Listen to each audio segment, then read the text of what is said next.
यह कहानी है एक ऐसे अपराधी की जो पिता की मृत्यु का बदला लेने के लिए, जिसके दिल में प्रतिशोध की आग जलती रही और धीरे धीरे उस आग ने उसके पूरे जीवन को ले लिया।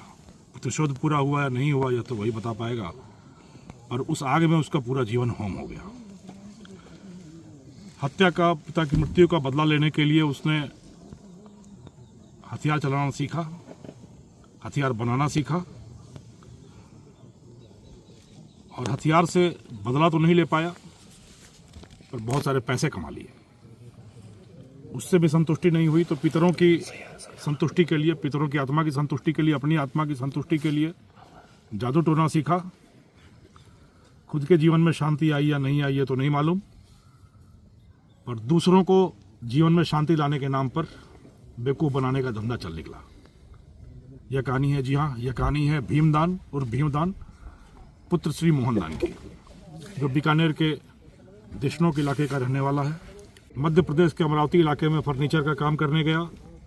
वहाँ उसने तथाकथित चाचा से हथियार बनाना सीखा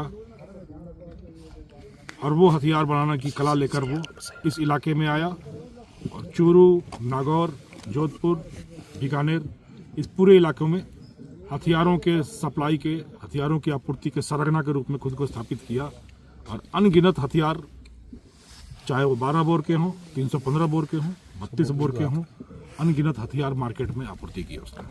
कई बार पकड़ा गया। उन्हीं हथियारों के सहारे उसने हत्या का प्रयास, लूट, डकैती जैसी करीब 1 दर्जन घटनाएं की।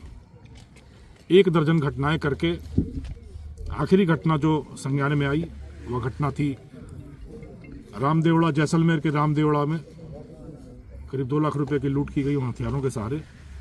और उसके बाद उसको लगा कि अब मेरे पुराने मुकदमे और यह मुकदमे, हमारी ज़िंदगी पूरी अब जेल में कट जाएगी।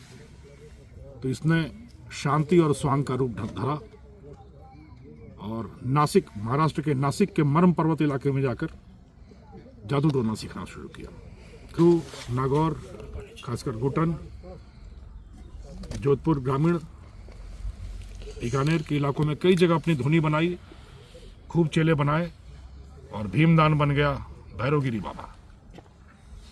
मैं वो वीडियो भी दिखाऊंगा आपको कि किस तरीके से भैरवगिरी बाबा बनकर वो अघोरपंथी जादू टोना झाड़ फूक करके लोगों को वश में करता रहा, शांति के नाम पर पैसे कमाता रहा, दक्षिणा लेता रहा और अपनी पहचान छुपाकर एक नई जिंदगी जीता रहा।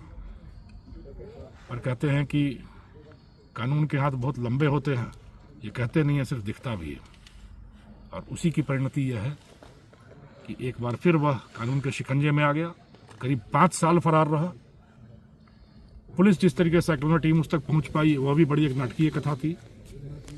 यह अपराधी बड़ा शातिर था। इसने मोबाइल यूज़ करना बंद कर रखा था, मोबाइल अपने पास रखना बंद कर रखा था। जो भी जजमान होते थे यह उनके पास पहुंचता था, जजमानों के जजमानों से ही फ़ोन कराता था और जो भी संपर्क सूत्र स्थापित करने होते थे स्थापित करता रहता था।